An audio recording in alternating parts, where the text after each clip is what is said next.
Good morning, it's the day of the second semi-final. It was originally my plan to do an in-depth analysis of each entry and talk about their chances, talk about which ones I think are qualifying, but I've been having some technical issues and I'm running out of time. So we're going to do a truncated version, and then maybe after Eurovision we can do videos where I dive into each entry individually and talk about their qualities. As you may or may not know as well, I'm not covering every entry this year, and if you want to know why, there's a link in the description. So for this video, I'm going to be calling 9 qualifiers instead of 10, and then 6 non-qualifiers. So the qualifiers that I have are Greece, Switzerland, Czechia, Armenia, Georgia, Belgium, Estonia, Norway, and Netherlands. And the non-qualifiers are Malta, Albania, Austria, Denmark, Latvia, and San Marino. Now, I feel very similarly for this semifinal as I did for the last, where it seems like there are a number of entries that are on the cusp.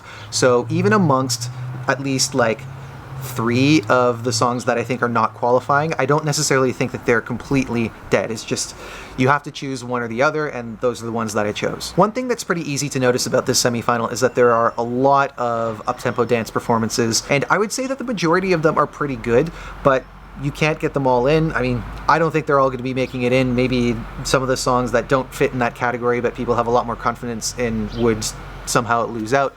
But in any case, let's talk a little bit about those ones. So Malta and Albania I have as not qualifying, although I think that in both cases they've really put in the work vocally and with respect to visuals. Malta at least put in the effort to distinguish that act from some of the comparisons that were made to it in the early days, because it was looking like it was inspired a lot by Chanel and Slow Mo. And Albania has really cleaned things up visually. The outfit that she's wearing is very elegant, and I know that some of the versions that she was testing out were quite widely criticized. This one I think is the perfect choice. And so the reason why I think they might not qualify is because they're early in the running order. They're first and second. Particularly with Malta, we know that Malta tends to struggle with the televote, so that seems like that will be working against it. Albania, on the other hand, doesn't quite have that problem and could still make it through, even if they're in the spot of death. People might be surprised to see me put Austria here, and it's simply because it's solid, but it's not that impressive. And by the time we get to it, because it's in the 6th slot, I think, we've already seen other acts that are just a bit more impressive. The other thing that I feel about it is that it's called We Will Rave, and I'm not really getting much of a rave feeling from it. I feel like it should have more of an industrial look. Yes, there are lasers, but it's just not enough. For the most part, it looks like any kind of ordinary, pop performance that you could see at like the VMAs or anything like that. With Denmark, Latvia, and San Marino, all of those have their merits. I would be happy for any of them to make it through, to be perfectly honest. With Denmark, I just don't feel like the song is interesting enough. It visually looks pretty impressive, but it's mostly Saba standing there. You're hearing other voices while she kind of poses, and to me it's just not a very engaging performance. Latvia, I have to say, Dons pours his entire soul into his voice, not so much with his body and facial expressions, and because the overall staging is quite static, that I also feel is not the most engaging. Even though you can really hear the pain in his voice, we're not really seeing it quite as much, and so that's why I think that one's not going through. And then with San Marino, I have to say that I really like the aesthetic that they've gone with, the kind of like gothic cartoon effect that they have going on. The performance is pretty strong as well. To me, it just comes down to the circumstances in which San Marino has qualified have been pretty unique. Last time it was, this big pop number with Flo Rida, and the time before that it was a Turkish dentist singing about being beautiful and fine.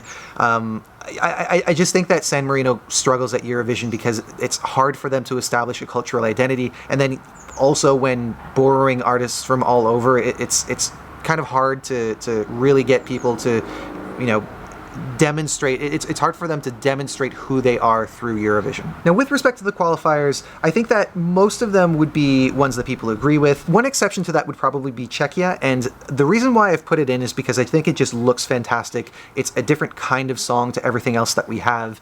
I'm a really big fan of how Czechia elevates their songs for the Eurovision stage. One of the best use of the cubes, I have to say, and I'm not going to spoil too much for those of you who haven't seen it, because I think you'll really like it. One entry that I'm kind of concerned about is Belgium, which isn't to say that it has flaws, but I suppose that It seems that everything is well put together, but I just don't find too much of an appeal in it all, and I don't really know what it is. We also saw that Belgium had to perform again because of some technical issues in the evening performance, and when we saw it the second time, it seemed that maybe he had kind of overdone it a bit because he wasn't as vocally, he wasn't able to perform as well vocally. As far as who is really shining in this semi-final, I would say Switzerland and Norway. Although now that we've seen Switzerland, there are certain aspects of it that make me feel that it has kind of lost its winning quality. We can get into more detail about that in another video, but if I had to put my money on a semi-final winner, it would be, for me, Norway. So there you have a quick overview of semi-final 2. Let me know in the comments which songs you think will be qualifying to the grand final on Saturday. And if you liked this video, I would love if you subscribe so that we can keep chatting about Eurovision as it happens. Thank you so much for watching, and I'll see you next time. Take care.